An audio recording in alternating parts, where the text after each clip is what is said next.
Hey guys, welcome to my channel. This is one of the most requested videos I've had, so I thought I would show you the inside of my cabin and give you a tour. All right, let's get started.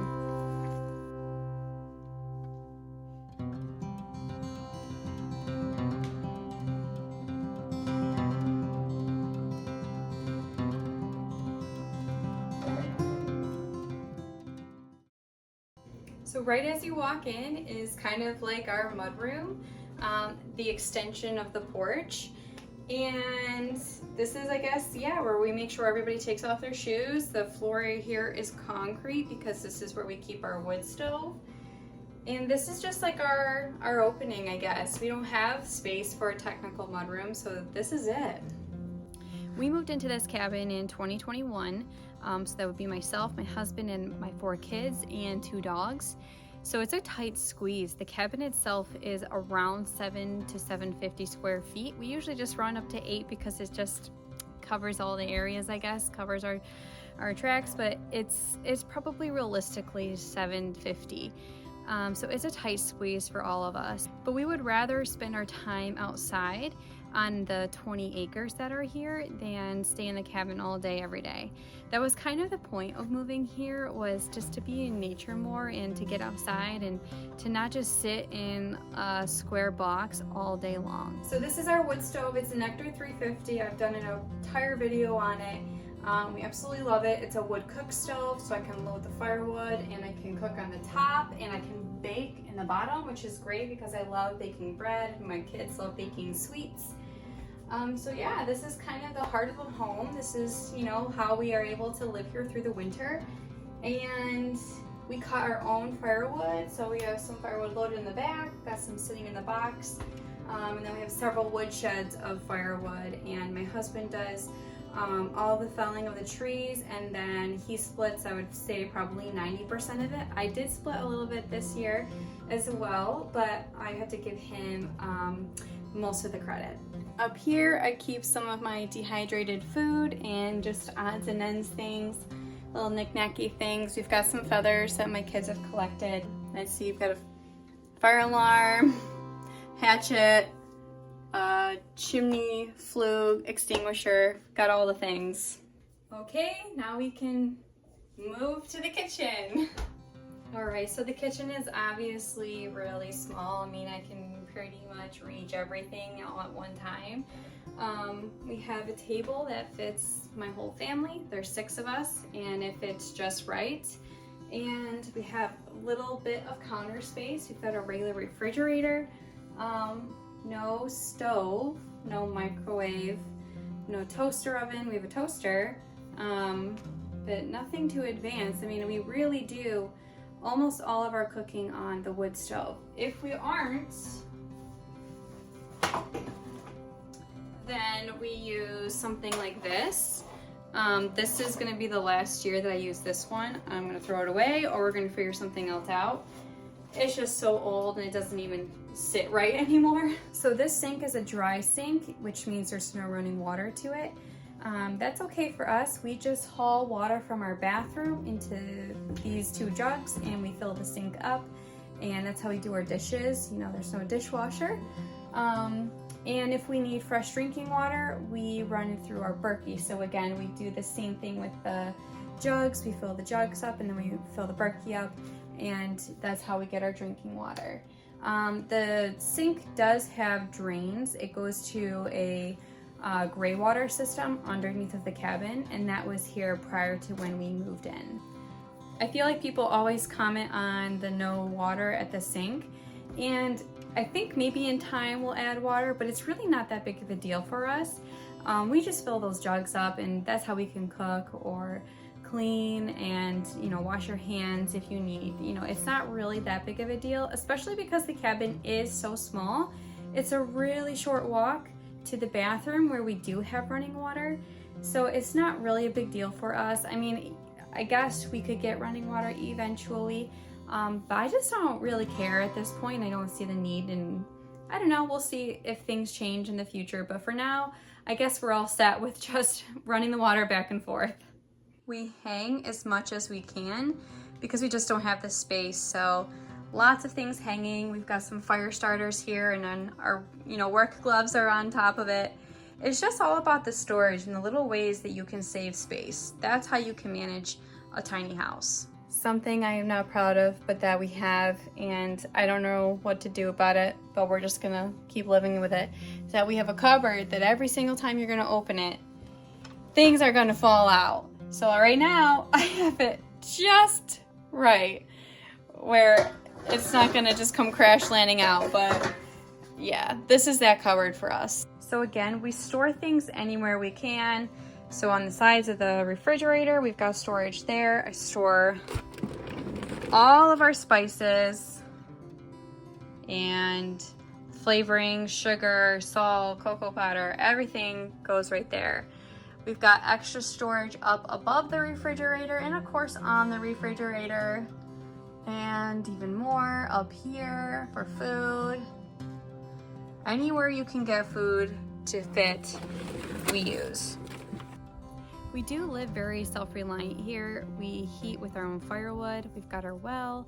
We raise chickens. We do a garden every single year, and it's a pretty good sized garden. I dehydrate food. I ferment food. We're really trying to do things on our own and do things on our own terms. Every year that we're going to be here, we're just going to get better at it, and we're going to be doing even more self-reliant things. So now if we are leaving the kitchen, we can kind of go over here to our true storage area, the only area in the cabin where we kind of just throw things. We have our coats hanging. We have so many coats right now because we're between fall and winter. Shoe rack, extra food, vacuum cleaner, some appliances, dog food, all these little knick-knacky places you don't know where to put your things. This is where that goes. This is just truly our storage. Now this area was going to be for a washer and dryer. Right down here, that right there is a hookup for a washer dryer, but we just decided we don't have the space. I think eventually I would really like to have laundry here, but we just need to figure out where to put things. It's like we're missing one room. If we had one extra room or a closet or something, we could have that laundry here, but for now, we're going to the laundromat. We do have electric in the cabin. It's very minimally wired, and there's probably only about 2 to 4 outlets per quadrant of the cabin, which is very little. For so many people, that's not a lot. And it works for us though. We really try to be like unplugged from things and not be on screens and all of that. And we don't really use the appliances to need the electric, so we're good on that. Now for the bathroom. We have a regular shower, regular sink, regular toilet. We have a septic system now. And then we have all of this stuff here for the well. So this stuff is usually hidden in a basement or a closet or something like that. But because we don't have that area to hide anything in, we see it front and center anytime you go to the bathroom. So this is like our spaceship room. And sometimes we have lots of noises when our softener has to regenerate, or maybe, I don't know, we just have noises, lots of noises. We're all used to it. We can pretty much sleep through any of it.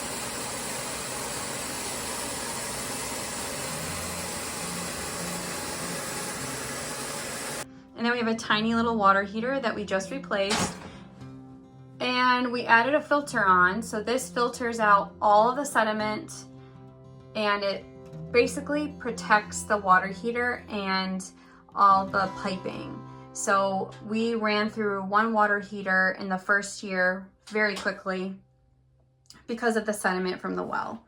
But we added that in, and it should take care of the problem. All right, so moving on to my living room. This is where we spend probably 90% of the time when we're in the cabin. We've got a couch, we've got a bookshelf, we've got a chair, TV, we've got all the regular things. It's just in smaller form. There's so many of us, which is why the smallness is strange, because there's so many kids and my husband and 2 dogs. But it works for us. So I actually really like this futon couch thing. because underneath is storage and we can put all of our blankets in here. We've thought about putting other things in here too, like, I don't know, food or something, because we have such limited area to put food. But for now, it's just holding all of our blankets, and it folds out into like a queen size bed, which has been really helpful because we have had families, friends, and their families stay the night. And when you don't have anywhere else to go, like to stay, there's an extra bedroom, we don't have an extra bunkhouse or another cabin or something, this was a really nice way to have a bunch of people be able to stay over and kind of camp. I feel like people feel like they're camping when they come here, so it just is really good fun. So this is a hope chest. I got it when I was 16 years old from my parents, and I wanted to show it to you because I thought it was a really cool thing, and this is something I kind of want to do for my girls. But my parents bought this for me, you know, before I was of the age to get married or anything. And then anytime that I had a birthday or Christmas or something, they would buy me something I would be using in my future marriage. So they would buy me plates one year, like a set of plates, and then they would buy like the matching set of silverware or something, and I would put it all in here so that when I was married, we already had all of those things set aside for ourselves. I think there was even some like doilies and tablecloths and stuff like that too. But I just thought it was a really cool idea. I don't know if that's like a traditional thing that other people have done like that, but I want to do it for my kids. It's really nice. But now that we are married and settled, we use it for everything. Like literally everything. There's a flag, there's candle making stuff, there's Play-Doh stuff, paintbrushes, everything in here. But it's a beautiful piece of furniture, and you can sit on it too, like a bench. The property is 20 acres, and we just absolutely love it here. The property is why we're here. We're not here to live in a tiny little cabin. This is not why, you know, this is not goals. The goals was living on the property and enjoying nature all the time. You know, we have a creek that runs through our land. We've got a lot of wooded area, and we have our own pond so we can swim in the summer or fish or do whatever we want to do. But yeah, the goal was never be like, I can't wait to move into a tiny cabin with so many kids. The goal was, I can't wait to live on a ton of land. So this bookshelf is all of my kids' homeschooling stuff. This is it. This is all we use. We're very simple. And it's organized by kids, so they can just go grab their stacks or grab what they need and put it back, and they do that independently. So right next to the homeschool stuff is the gun cabinets. I'm only showing you it because this is actually, for me, my standing mirror, because I don't have one. So I can just stand here, check out my reflection, make sure the outfit looks okay, and then I can go about my day. We have a TV that we use sparingly. We have a DVD player because we don't have like cable or anything. We've got DVDs, some extra books that I read. This is how we do internet, because we don't have, like, you can't just go and get internet. So this is like a MiFi from Verizon. So basically it's just a hotspot. And we get 100 gigs a month, and that's how we do it. So we use it very sparingly because internet is precious here. Up here is my husband's Blanton's collection. He's got the full set. So you can see like the jockeys transitioning to a win, and he collected all of them. So that's kind of just on display, and quite honestly, collecting dust. So I've thought about it quite a bit. I'm not gonna show you my bedroom, and I'm not gonna really show you my girls' room. Just kind of feels awkward because I guess they're both like private places, but I can kind of show you what the layout would be for our upstairs. So you can see that there's the wood stove, and this is where I sleep with my husband. This is our loft. It's open, which has its downsides and its benefits, but it's okay. And then you can come right over here and we can go visit the toy room. We have these very scary ladder steps and we just go up sideways and down sideways. That's the only way to do it so you don't fall. It's just to make sure that your entire foot can fit on it, because if you try to go this way, you're totally gonna fall down the stairs, which everybody has done. So this is their toy room. This is where they keep, I would say, 90% of their toys. We try to keep as much out of their room as possible. It was really important when we moved here because we gave away so much of our things that the kids felt like that they still had their own personal stuff. And I wanted them to have their own personal space, as well as I don't like when toys kind of like bleed into like the living space. So I wanted them to have their own area where they could play. And normally it's not really that clean, but it is today because I asked them to. But in the future, when they're no longer playing with toys, this will probably just turn into storage or like a separate closet. Okay, let's move on to my little boy's room. Before we go in, I wanted to show that there's little ducts up here, just little openings into the boys' room, because this is notoriously the coldest room in the house. So that just lets a little bit of extra heat through. So I have two sons and they're ages 4 and 2. They both sleep in here. Again, very small space, but it works. My 2-year-old still sleeps in a crib, and my 4-year-old sleeps in like a little toddler bed, I guess. And then the goal is that either we have a new bunkhouse for my older kids to move into, or we just add on a room or something, or we want to figure something else out. But if that doesn't happen before they need to get more sleeping space, then we'll put bunks in here. You can see that they've adorned it with their own decorating. Gotta love that. There's like no toys in here. There's not a whole lot of anything. For toys, this is all they have in here. They have some like weapons, and then behind their door is a net that we use to store toys as well. But there's just not the space. I let them keep the books in here because I want them to always have access to their books. This is the only type of mess I don't mind picking up, so they can get a book anytime they want.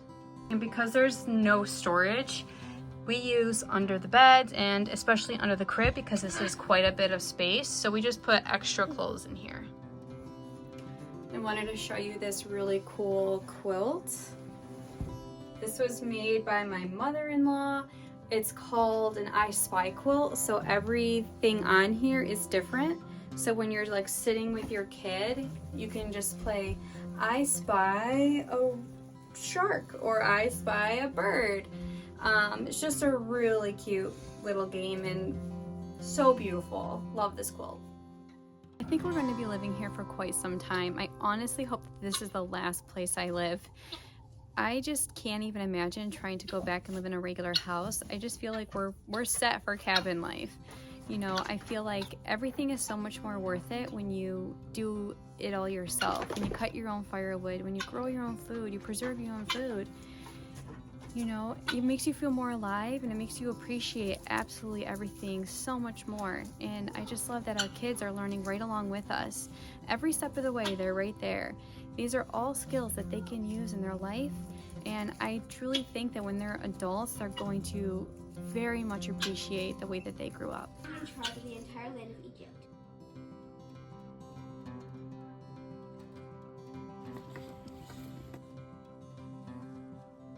Well, thank you so much for watching. I've got to load up my wood stove and start baking some bread. We'll see you in the next video.